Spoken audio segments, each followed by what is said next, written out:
Chapter 26 The Black Stallion and the Brotherhood Below. They reached the town of Zafra by nightfall, a place nestled in red hills and wrapped in moonlight. Its streets were quiet, but its silence felt staged, like a held breath. Wellington refused to leave the saddle. Thunder, unusually alert, snorted at every doorway. "He knows something," Sebastian said. "This is no ordinary village." At the inn, the proprietor handed Edwina a key and murmured, "The bell tower watches everything, even things best forgotten."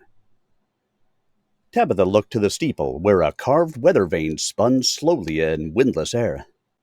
"That's disquieting," she said. "I love it." They checked into adjoining rooms and spread the latest documents on the floor.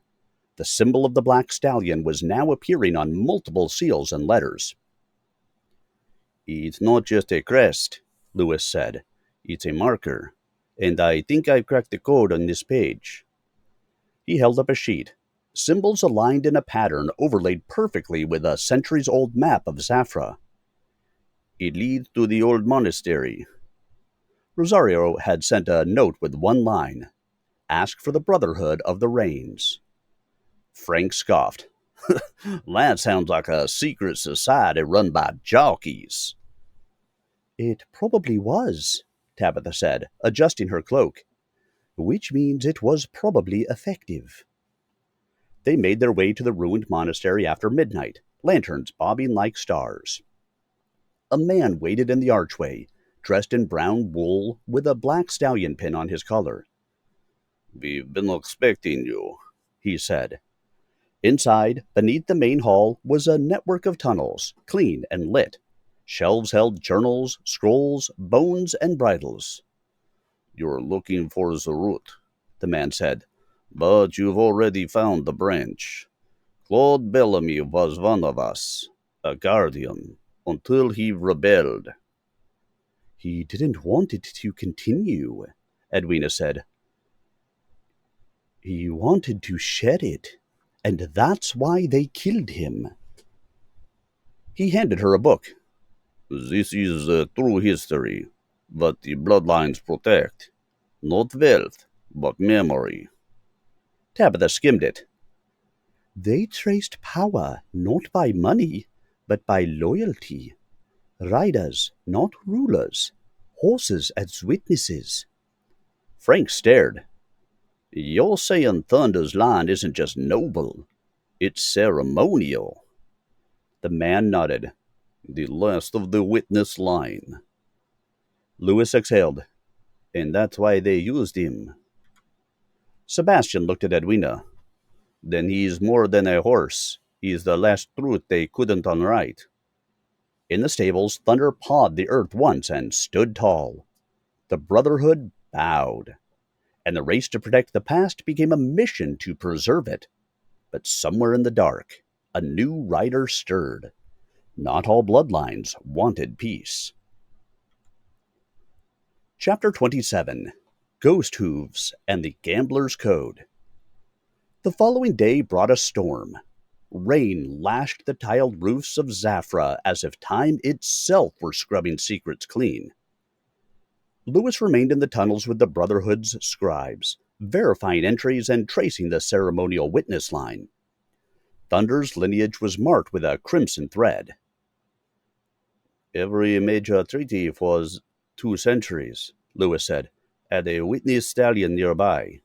Not official, symbolic, but documented, always present."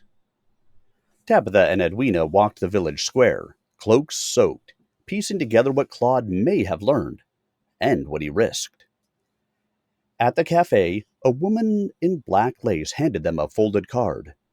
"He rides at midnight, the one who gambles with legacy. Find the red stable, or lose your chance." Frank read it twice. "Sounds theatrical. I'm in." Sebastian frowned. "The red stable. It's outside the old train station. It belonged to a racing syndicate founder. Supposed to be haunted." Ghosts or gamblers, Edwina said. Let's see who still plays. That night, they approached the red stable with lanterns and nerves. Inside, by flickering lamplight, a single man waited. Old, but not frail. His coat was velvet, his smile sharp. Lady Featherstone, he said, tipping his hat. We've never met, but I knew your grandfather. She stepped forward. You're the one who funded the first fake race, aren't you? Funded? I orchestrated it. Not for wealth, for leverage, control. He reached into a saddlebag and pulled out a wooden box. These are the remaining betting tokens. They control not the races, but the debts tied to them. Political favors, bribes, ancient and new. He threw a token at Frank. That one was for a mayoral election in Montreal, 1844. You're trying to scare us, Tabitha said. No, the man said. I'm offering you a seat at the table. The network has no head, but it needs new hands. Edwina stared at him. And if we say no? He pointed to Thunder. Then that horse dies, and the last on his legacy with him. A beat of silence. Then Wellington jumped from a barrel and knocked the token box to the floor. It scattered with a sound like breaking chains. Lewis stepped forward. The race is over. You have already lost. The man's eyes darkened. We'll see. He disappeared into the shadows, leaving only rain and memory. Back at the manor in Zafra, Edwina wrote the next chapter of their report. We publish everything, she said.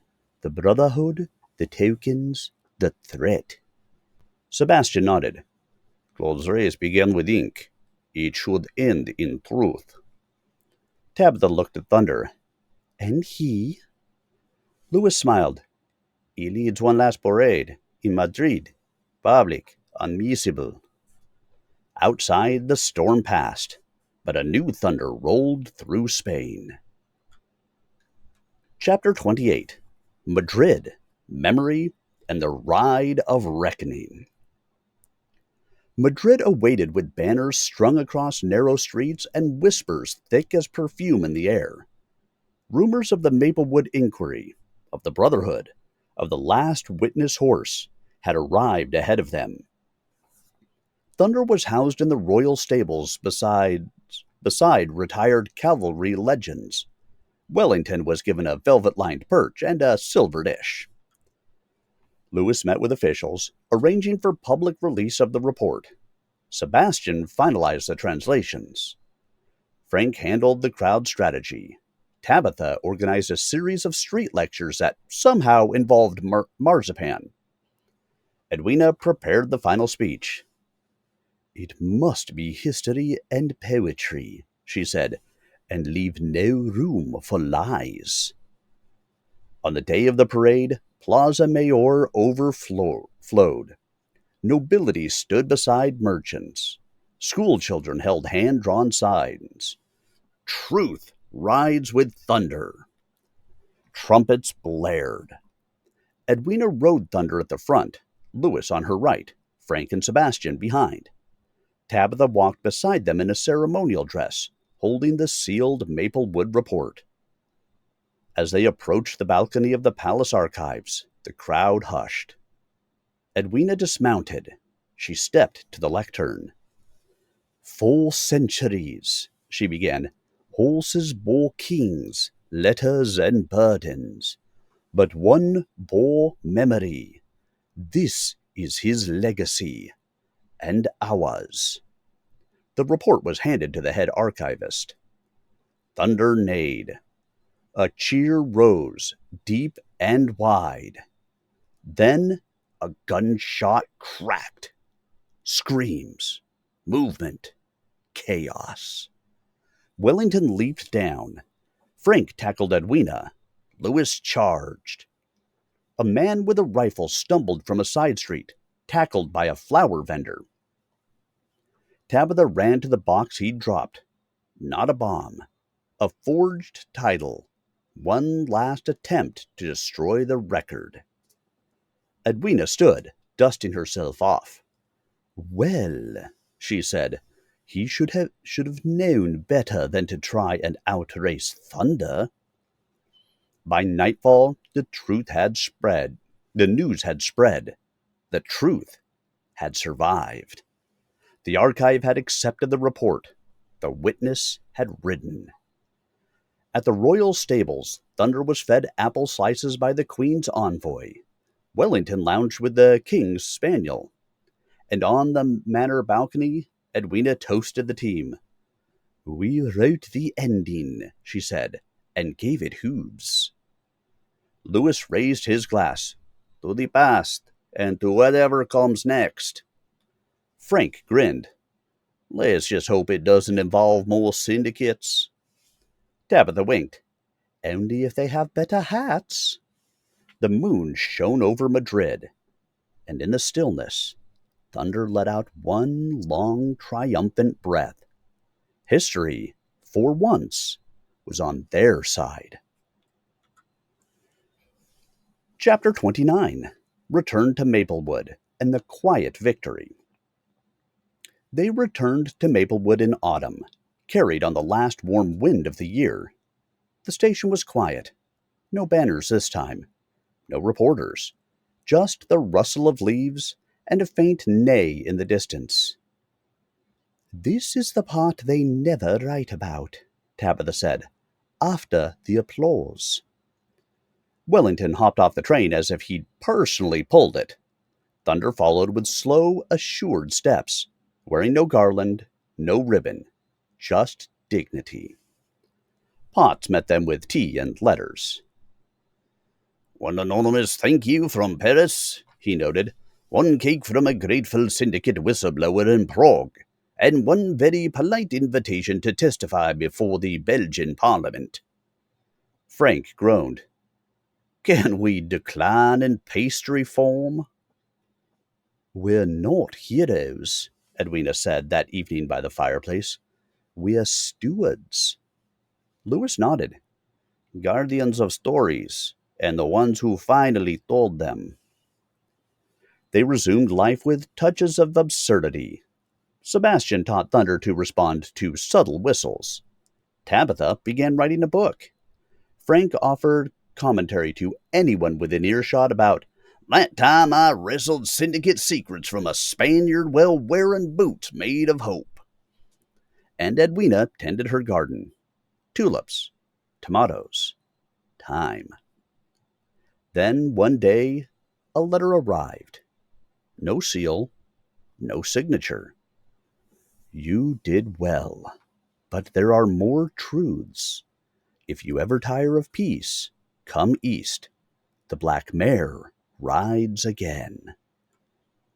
Edwina folded the letter, placed it in the drawer. "We earned the quiet," she said aloud. But Thunder looked up from his paddock, and Wellington stared at the horizon, because quiet in Maplewood never lasted for long. Chapter 30. Snowfall, Sovereignty, and the Return of Lady Elizabeth. Winter arrived in Maplewood wrapped in a hush, the kind of snow that softened roofs, silenced geese, and demanded wool cloaks whether fashionable or not. Edwina was writing Christmas cards by candlelight when Potts entered with wide eyes. "There's a carriage on the road, madam. Very regal. Also very stuck." Louis and Frank helped push it free while Sebastian comforted the driver. The passenger, emerging in blue velvet and more fur than practicality allowed, was unmistakable. "Lady Elizabeth Spencer," Edwina exclaimed. "You didn't think I'd let a winter pass without visiting Maplewood, did you?" Thunder, now retired but ever regal, let out a deep, approving nicker from the paddock. I brought shortbread, Elizabeth added, waving a tin. Tabitha arrived, cheeks red from the wind. We'll put her in the room with the good view and the conspiracy-proof windows. By evening, the drawing-room was alive with pine-scented garlands, simmering cider, and tales of the past year. The Queen still asks about Wellington, Elizabeth said. She claims he once stared down a foreign ambassador until he retracted a treaty. Entirely true, Frank nodded. Sebastian added, He now prefers diplomacy by burying. Lewis returned with news. There's a delegation arriving tomorrow. Indigenous horse riders from the north. They're delivering ceremonial blankets and an oral history thunder inspired. From Canada? Edwina asked. Yes. One said her grandfather raced Thunder's ancestor at a winter gathering near the Red River. Lady Elizabeth placed a mittened hand to her chest. Horses really do run through everything we call legacy. That night, snow fell thicker, and the next morning, the delegation arrived on sleds and sturdy ponies, adorned in beadwork and feathers that shimmered with frost. Their leader, a woman named Wapakoni, stepped forward. We come to honor not just the horse, but the story he carried, and the truce you returned. A ceremony was held beneath the manor's snow-laced archway. Songs were sung. A drumbeat echoed in the crisp air. Thunder stood quietly between Wapakoni's paint pony, their breath mingling in clouds. A child from the delegation handed Edwina a small carving, a horse running across a scroll. He runs with your words now. Wellington blinked solemnly. Later, by the hearth, Lady Elizabeth sipped mulled wine and watched the fire. You realize, she said, we're not finished. We never are, Edwina replied. Then, after Christmas, we go east. Outside, snow kept falling. Inside, the past, the present, and the possible future huddled close. And in the barn, a black foal was born under the northern star. Thunder's line would gallop on. So too would the truth.